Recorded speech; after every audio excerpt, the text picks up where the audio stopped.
रिश्तों को शर्मसार करने वाली एक घटना घटी है जयपुर में, जहां पर एक बेटी ने अपनी मां को सिर्फ इसीलिए मार दी कि उसकी नौकरी ले सके, सरकारी नौकरी ले सके और 7 लाख रुपए ले सके और कुछ प्रॉपर्टी ले सके। बताओ, ये जमाना आ गया है। एक लड़की, और जिस लड़की को पालने के लिए उसकी मां ने उसके हस्बैंड का डेथ होने के बाद भी दोबारा शादी नहीं की, कहीं उसके और उसके बेटी के बीच में प्यार बंटना चाहे। क्या इसी को चेंजेस कहते हैं? क्या इसी को हक बोलते हैं? मैं तो कहता हूं सरकार की तरफ से ये होना चाहिए, माँ बाप की जो प्रॉपर्टी है वो कभी भी बच्चों को हक के हिसाब से मिले ही ना, मेरिट के हिसाब से मिले। सरकारी नौकरी का जो सिस्टम है कि ये तो उसकी बीवी को मिल जाए, उसके बच्चे को मिल जाए, ये चीजें हटाई देना चाहिए। ये सारे सिस्टम हम ही लोगों ने पाल रखा है, क्योंकि हम लोगों को ना अपने बच्चों की सुरक्षा देने के चक्कर में दूसरों की जिंदगी पे लात मारते हैं, और वही बच्चे बड़े होकर हमारी जिंदगी पे लात। और जो लोग सच में अपने दम पे कुछ करना चाहते हैं वो लोगों को समाज कायर बोलता है क्या, अरे कीड़ा लग गया होगा इसका, बाप की नौकरी छोड़ दी, माँ की नौकरी छोड़ दी। लेकिन ये जो गद्दार लड़कियां हैं, गद्दार बच्चे हैं, उनको क्या कहोगे आप? आज की स्टोरी जयपुर की है। जयपुर की प्रताप नगर इलाके में एक लड़की, उम्र 23 साल, आयुषी शर्मा, बेटी ने अपनी माँ को इसलिए मार दी क्योंकि उसको सरकारी नौकरी मिल जाए उसकी माँ का, और उसने अपनी ताऊ मीन्स उसके जो बड़े पापा और उनके बड़े पापा के भाइयों के साथ, बड़े पापा के बेटों के साथ मिलकर 7 लाख की सुपारी दी थी अपने मम्मी को मारने के लिए, अपनी माँ को मारने के लिए, जिसने 9 महीने कोख में तो पाला, बाद में उसके बाप के मरने के बाद भी अपने बच्चे को पाला, शादी तक नहीं की कि कम से कम उन दोनों के बीच में प्यार बंटना चाहिए। क्या सिला दिया इस और लड़की ने अपनी मां। उदाहरण बनेगी ये आज की जनजिस की। जो आयुषी शर्मा के फादर थे वो 1 साल पहले उनका डेथ हो गया था, और उनके रेस्पेक्ट की वजह से उस आदमी की मरने के बाद उसकी वाइफ कैसे जिएगी, कैसे उसके बच्चे पलेंगे, इसलिए अदालत में उनको एक एलडीसी की क्लर्क की नौकरी मिल गई थी, जो सरकारी नौकरी है। और जिस बेटी के लिए ये सब किया गया, उस बेटी ने संपत्ति, पैसा और ये नौकरी के लिए उसी माँ को ही रास्ते से हटा दिया। इन्होंने प्लानिंग ऐसे किया कि माँ की जो आने जाने की टाइमिंग को पहले नोट किया, किस टाइम मम्मी जो है उसके ऑफिस जाती है, किस टाइम ऑफिस से आती है, किस टाइम भाजी लेने जाती है। और उस पड़ोस के लोग ऐसे ही करते हैं, जो भी फैमिली वाले लोग होते हैं, उनकी फैमिली तो बच्चे फैमिली में घूम के रह जाते हैं। तो नीरज शर्मा जो है सुबह सुबह ऑफिस जाते हैं, फिर शाम को काम खत्म करके घर आते हैं, भाजी लेके आते हैं, बच्चे के लिए खाना पीना बनाते हैं। उनकी जिंदगी उन्हीं की फैमिली के इर्द गिर्द घूमती है। उनको नहीं पता अपने ही कोई, अपना ही खास सबसे सगा कोई उनको मारने के लिए तैयारी कर। सिस्टम ये है कि ये जो लड़की जिसने मारा वो खुद एक एडवोकेट है, लॉ की पढ़ाई कर रही है, मतलब वकील, डॉक्टर्स, ये जो बड़े बड़े दर्जे वाली बातें होती है ना कि ये मैं ऐसा करके देश के लिए कुछ करना चाहती हूँ, फैमिली के लिए कुछ करना चाहती हूँ, क्या यही सब करना चाहते थे? इसीलिए लॉ की पढ़ाई कर रही थी कि भाई लॉ सीख सके, गुंडों से कनेक्शन था कि भाई लॉ पढ़ के गुंडों से कनेक्शन होगा तो उनसे मरवा सके। ये है सिस्टम। ये हमारी भारत की संस्कृति, सभ्यता, संस्कार, इसमें संस्कार नहीं, लालच भरा हुआ। एक दूसरे से देखते हैं कि आज के डेट में लड़कियों को कितना इजीली फ्री कर दिया जाता है, चाहे वो मर्डर हो, चाहे कुछ भी। लड़कियों को स्वाधीनता दी गई, आप आगे बढ़ो, बेटी पढ़ाओ, बेटी बचाओ, ये जो सब चीज नारे लगा लगा के ना लड़कियों का दिमाग खराब कर दिया। लड़कियों को वो सम्मान, वो इज्जत, वो रिस्पेक्ट जो बड़ों को देना चाहिए वो लोग भूल चुके हैं, क्योंकि वो जेंजीस हैं। उनको बाई हुक और कुक सामान चाहिए, बाई हुक एंड कुक उनको तरक्की चाहिए, मान सम्मान और प्रतिष्ठा चाहिए। वो उसके लिए कुछ भी कर सकते हैं, किसी के साथ सो भी सकते हैं, किसी को मार भी सकते हैं, कुछ भी कर सकते हैं। और इसमें हमारी सरकार और हमारे कोर्ट मेन कल्प्रिट है। इन्हीं लोगों ने इनको बढ़ावा दिया। ये मम्मी का नाम है नीरज शर्मा, जो 45 साल की है।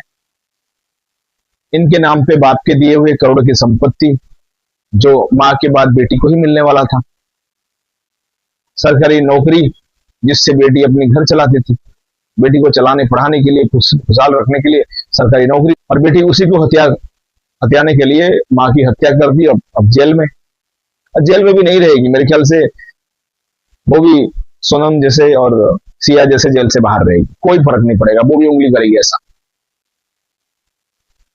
सिस्टम हमारे वहां रहे बड़ों दल्लो जजों। देखते हैं, विवाद की शुरुआत ऐसे हुआ, लड़की की जो पिता है विजय कुमार शर्मा राजस्थान हाईकोर्ट में एलडीसी थे। करीब 1 साल पहले उनका निधन हो गया और उनको अनुकंपा की राशि मिली और उसके लिए उनकी पत्नी को नौकरी भी मिली कि आगे का फैमिली वो चला सके, क्योंकि वाइफ भी उनकी पढ़ी लिखी। रूल्स के हिसाब से कंपनसेटेड ग्राउंड पे अगर पिता को या आदमी को मौत हो जाता है, परिवार में किसी एक को नौकरी मिलती। बट लड़की को इच्छा थी कि उसको नौकरी मिले, वो वकील की पढ़ाई कर रही है लेकिन उसको वो एलडीसी की नौकरी मिले, हराम की कमाई, फोकट में बैठना। लेकिन उनको नौकरी ना मिला। नीरज शर्मा जो उनकी मदर है, उनको यह नौकरी मिल गई। और अजब गजब कहानी है ये, अजब कहानी है ये कि माँ को मिलता है तो बेटी खुश होती है, बट यहाँ पे बेटी दुखी थी, बेटी परेशान थी, बेटी नाराज थी। इसीलिए घर में तनाव बढ़ने लगा कि भाई मेरी नौकरी थी आपने ले ली। अरे पागल लड़की, तू तो खुद करती ना वकील, तेरी माँ वहां पे क्लर्क होती और तेरे रुतबा होता, लोगों से जान पहचान बढ़ा देती, जजों के साथ रिश्ता बनवा देती, जज तुझे रेस्पेक्ट करते, तेरा एक अलग से औहदा बनता। लेकिन दिमाग में तो गोबर है। कहा जाता है लड़की के जो दिमाग है वो घुटने में होता है, वो आपने साबित भी कर दिया। नौकरी के अलावा मां नीरज शर्मा के नाम पर भारी संपत्ति थी। जयपुर में उसकी मां के नाम पर 4 करोड़ की 2 मकान और 10 करोड़ के हाईवे के ऊपर जमीन थी।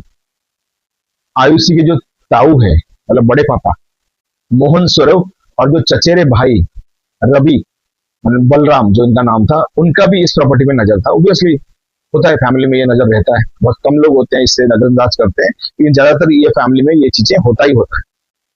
अब जो अपने घर में विभीषण निकली है आयुषी, वो अपने चाचा ताऊ से मिलके 3 महीने पहले मम्मी को रास्ते से हटाने के लिए प्लान एग्जीक्यूट करने लगे कि कैसे मम्मी को हटा दी और पूरी प्रॉपर्टी मेरे नाम और ये भी नौकरी भी मेरे नाम।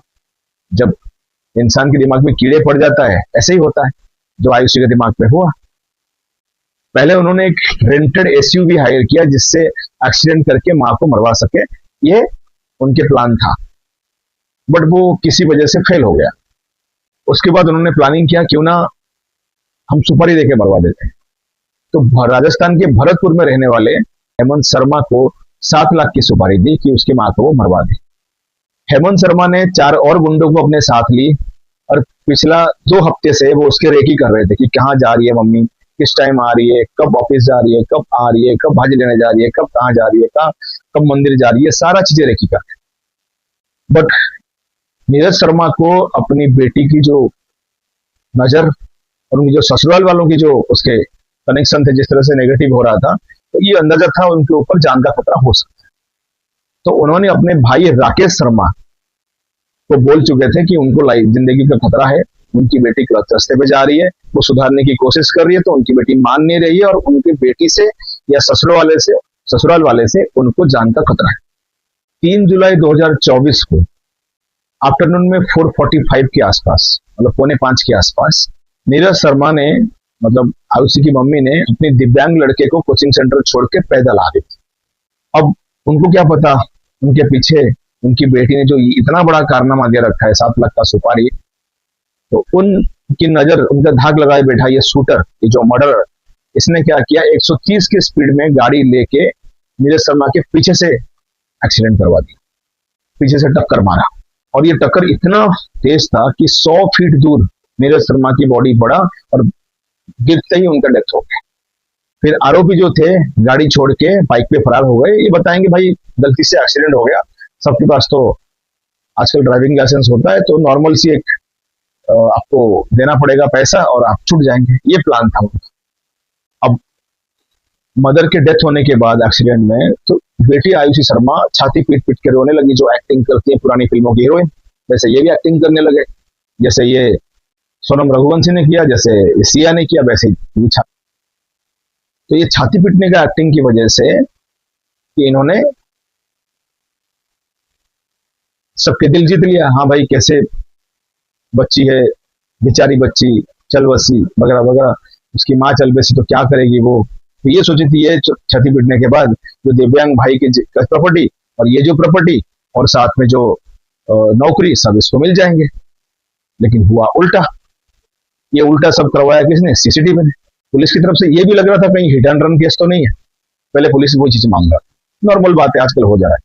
बट एक वक्त आया जब राकेश शर्मा, जो नीरज शर्मा के भाई थे, उन्होंने पुलिस को बताया ऐसे ऐसे उनकी बहन पहले बोलती थी कि उसकी बेटी और उसकी जो जो बेटी की ताऊ वगैरह, उनके जो बेटे, इन सब की नजर इसकी प्रॉपर्टी पे था और ये लोग मिलके उसको मर्डर करने की प्लानिंग कर रहे थे। फिर पुलिस ने सीसीटीवी खंगाला। सीसीटीवी में साफ दिखाई दे रहा है कि नीरज को पहले से फॉलो किया गया और रास्ता खाली था और जानबूझ के उनको टक्कर मारा गया पीछे से कि वो उनकी जान चली जाए। पुलिस अब साफ था, पुलिस का जो विजन था वो साफ हो चुका था। अब वक्त था आयुषी शर्मा के अंदर जाने की बारी। फिर पुलिस के जो प्यार मोहब्बत वाली पूछताछ होती है, आपको पता है, लेडी पुलिस ने जैसे ही 10-20 थप्पड़ झनाकेदार लगा दी आयुषी को, तो आयुषी टूट गई। उसने बताई। अब जयपुर पुलिस ने आयुषी शर्मा, ताऊ मोहन स्वरूप, सुपारी किलर हेमंत शर्मा, गाड़ी चलाने वाले आकाश शर्मा, अरविंद शर्मा, मोहित शर्मा, रोहित यादव के साथ 7 लोगों को गिरफ्तार किया। जो मेन लोगों में से इन्वॉल्व था बलराम उर्फ रवि, वो फरार हो चुका है, उसको पता लग चुका है, पुलिस आने वाली है, बच गया, वो फरार हो गया है, कहीं ना कहीं पकड़ा जाएगा, वो तो है। अब मुझे बताओ, कलयुगी लड़की को क्या मिला? माँ तो वैसे ही मरने वाली थी 5 साल 10 साल के बाद, तुम तब तक वकील बन चुकी होती, माँ के जाने के बाद तुम्हारे नाम पे ही जमीन होने वाला था। अगर अच्छी बनती, अच्छी जिंदगी जी रही होती, गंदी जिंदगी जी के क्या मिला? वो तुम्हें किसी से अफेयर था, कोई चीज लफड़ा था, वो भी तुम कर सकते थे।